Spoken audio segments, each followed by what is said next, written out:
Trump Year 1, Betrayal, Division and the Rise of Illiberal Democracy.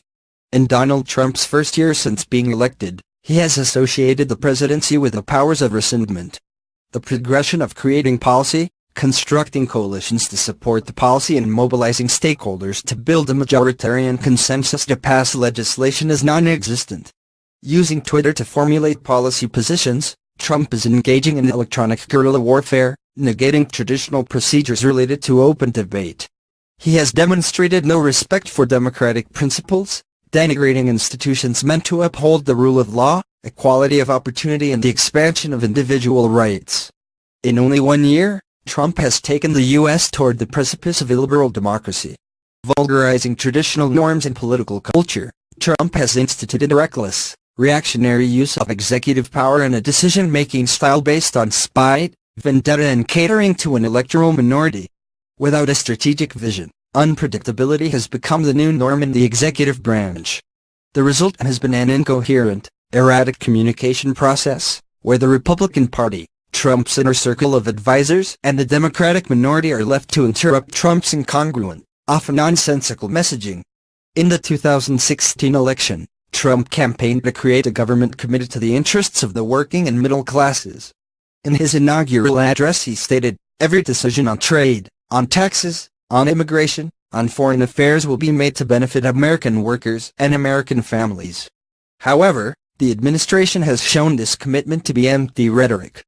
Trump supports stripping Americans' access to health care provided by the Affordable Care Act. He supported legislation that eliminated safety standards in the workplace. Trump supported weakening the rights of consumers to prevent telecommunication companies from acquiring, using and selling personal information.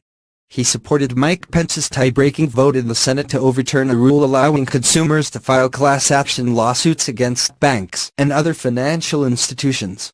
Trump declared the opiate crisis a public health emergency, but he has released no funding or expansion of medical services to treat the crisis.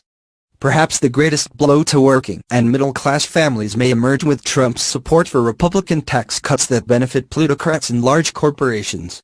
Trump's cabinet of millionaires and billionaires continue to exude cronyism and the misuse of public funds in carrying out their governmental duties.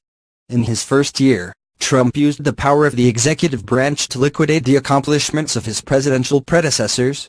The Paris Climate Accords, alternative energy production, the Iranian nuclear treaty and comprehensive immigration reform were viewed by Trump as financially wasteful or politically threatening to his base of support. Trump's desire to ravish treaties, multilateral agreements and all things regulatory has been especially egregious with respect to Barack Obama's presidential legacy.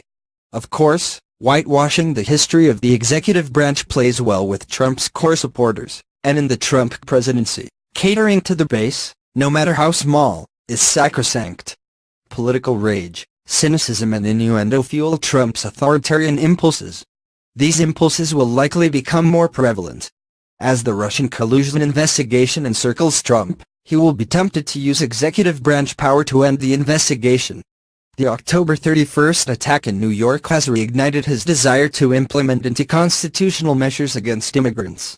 Meanwhile, Trump's former chief strategist Steve Bannon has declared a season of war against Republicans deemed disloyal to Trump by recruiting Burr extremists to run in primary elections, pushing the Republican Party into a post-libertarian phase. Taken to its natural endpoint, this purge would increase the likelihood that the party would be associated with elements of fascism.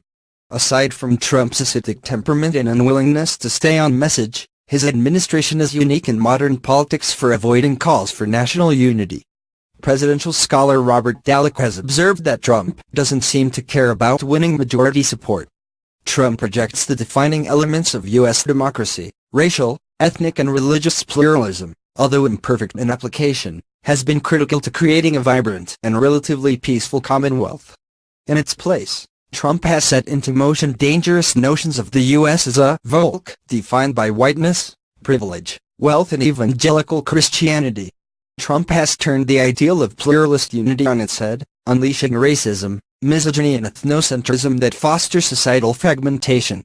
Trump considers his political base victims of a misguided historical experiment in trying to achieve equality.